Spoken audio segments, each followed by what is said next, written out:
নমস্কাৰ, মোৰ চেনেল চাই থকাৰ বাবে ধন্যবাদ। এই মুহূৰ্তত আজিৰ দিনটো গুৰুত্বপূৰ্ণ খবৰলৈ আহিছোঁ। আপোনালোকৰ মাজত এনেধৰণৰ খবৰসমূহ পাই থাকিবলৈ আমাৰ চেনেলটো ছাবস্ক্ৰাইব কৰি ভিডিঅ'টো এটা লাইক কৰি দিব। এই মুহূৰ্তত আপোনালোকক দেখাব খুজিছে স্ক্ৰীণত বিগ ব্ৰেকিং নিউজ। মৰিয়নিত পুনৰ সোমাইছে নগা দুৰ্বৃত্তই। আপোনালোকক মই স্ক্ৰীণত দেখাবলৈ চেষ্টা কৰি আছোঁ। নগা জাংকা উদয়পুৰ ভোগদেৰ নৈ পাৰত নগাৰ তাণ্ডৱ। বনভোজস্থলীত উপস্থিত হৈ নগাই কাটিলে 100 জোপা গছ। নাগাজাংকাৰ বনভোজস্থলীত 100 জোপা গছ কাটি টহলিং।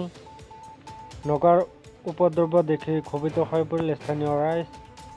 মৰিয়নিত পুনৰ সোমাইছে নগা দুৰ্বৃত্ত। মই আপোনালোকক দেখাব চেষ্টা কৰি আছোঁ বিগ ব্ৰেকিং নিউজ। আজিৰ কেইটা বিগ ব্ৰেকিং নিউজ আপোনালোকে চাই থাকক। চীনত ভাৰতীয় চিকিৎসক ছাত্ৰৰ মৃত্যু ইতিমধ্যে মই আপোনালোকক দেখাবলৈ চেষ্টা কৰি আছোঁ। জ্বৰত আক্ৰান্ত হৈ ভাৰতীয় যুৱকৰ ইতিমধ্যে মৃত্যু হৈছে। মৃত্যু হোৱা ভাৰতীয় ছাত্ৰগৰাকীৰ নাম আছিল আব্দুল শেখ। কোভিডৰ নতুন ভেৰিয়েণ্ট আক্ৰান্ত হৈ মৃত্যু হোৱা বুলি ইতিমধ্যে সন্দেহ প্ৰকাশ কৰিছে। 11 ডিচেম্বৰত ভাৰতৰ পৰা চীনলৈ গৈছিল আব্দুল শেখ। তাৰ পাছতে 8 দিন আইচোলেশ্যনত আছিল তেওঁ। তামিলনাডুৰ বাসিন্দা আছিল আব্দুল শেখ। বিগত 5 বছৰ মেডিচিন ইণ্টাৰ্ণশ্বিপৰ বাবে চীনত আছিল এই আব্দুল শেখ। মই আপোনালোকক আজি বিগ ব্ৰেকিং নিউজ দেখাব চেষ্টা কৰি আছোঁ। আপোনালোকে চাই থাকক। মৃতদেহ ঘূৰাই আনিবলৈ নিৰ্দেশ বিদেশ মন্ত্ৰালয়ৰ সহায়ৰ অনুৰোধ পৰিয়ালবৰ্গৰ পৰা মই আপোনালোকক দেখাবলৈ চেষ্টা কৰি আছোঁ। আৰু ইয়াৰ পিছৰ বিগ ব্ৰেকিং নিউজটো মই আপোনালোকক দেখাবলৈ চেষ্টা কৰি আছোঁ যে মুখ্যমন্ত্ৰী মহোদয় ইতিমধ্যে ডাঙৰ ঘোষণা কৰিছে। মাটি কিনা বেচাক লৈ মুখ্যমন্ত্ৰীৰ ডাঙৰ ঘোষণা। নৱবৰ্ষৰ প্ৰথম দিনতে মুখ্যমন্ত্ৰীয়ে দিলে এই ভাল খবৰ। মাটিৰ নামজাৰিকৰণৰ বাবে যাব নালাগে কাৰ্যালয়লৈ। চৌনি কোঠাৰ পৰা আপুনি কৰিব পাৰিব মাটিৰ নামজাৰি কাম। চৰকাৰী কাৰ্যালয়ত যোৱাৰ প্ৰয়োজন নাথাকিব আপোনাৰ। অনলাইন আবেদন কৰক, পাছত পঞ্জীয়ন হ'ব আপোনাৰ মাটি। পঞ্জীয়নৰ পাছতে আপুনি নামজাৰিৰ বাবে চৰকাৰী কাৰ্যালয়লৈ যাব নালাগে। অটো মিউটেশ্যনৰ জৰিয়তে হ'ব মাটিৰ নামজাৰি। এই তথ্য প্ৰকাশ কৰিলে মুখ্যমন্ত্ৰী মহোদয়। মই আপোনালোকক সবিশেষ দেখাবলৈ চেষ্টা কৰি আছোঁ। ইয়াৰ পিছৰ বিগ ব্ৰেকিং নিউজ আপোনালোকে চাই থাকক।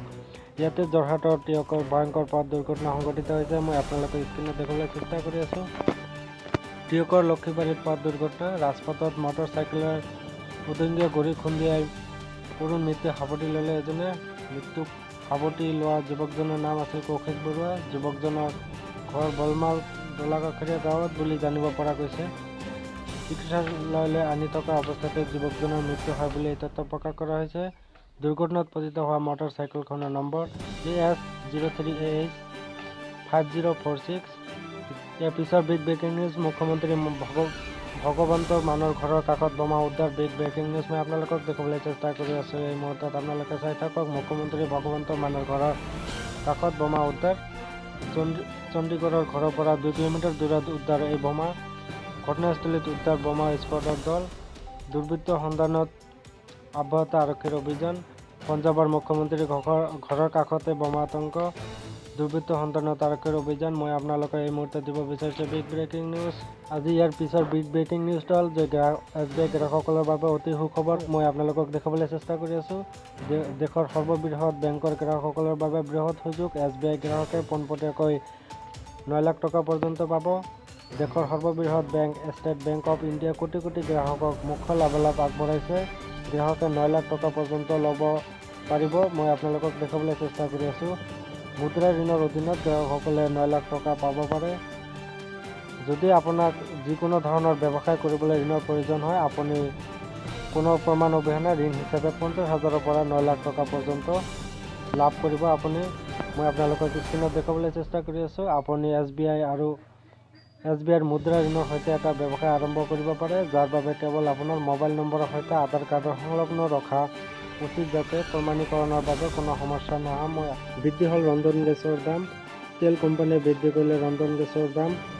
25 টকাকৈ বৃদ্ধি হ'ল বাণিজ্যিক চিলিণ্ডাৰৰ দাম। মই এই মুহূৰ্তত আপোনালোকক বিগ ব্ৰেকিং নিউজ দিবলৈ চেষ্টা কৰি আছোঁ। বৰ্তমানলৈকে ঘৰুৱা চিলিণ্ডাৰৰ দাম বৃদ্ধি কৰাৰ সিদ্ধান্ত লোৱা নাই। এতিয়াৰ পৰা পূৰ্বতকৈ 25 টকাকৈ অধিক দিব লাগিব গ্ৰাহকে। এই তথ্য প্ৰকাশ কৰিছে। মই আপোনালোকক বিগ ব্ৰেকিং নিউজ দেখাবলৈ চেষ্টা কৰি আছোঁ। আপোনালোকে চাই থাকক।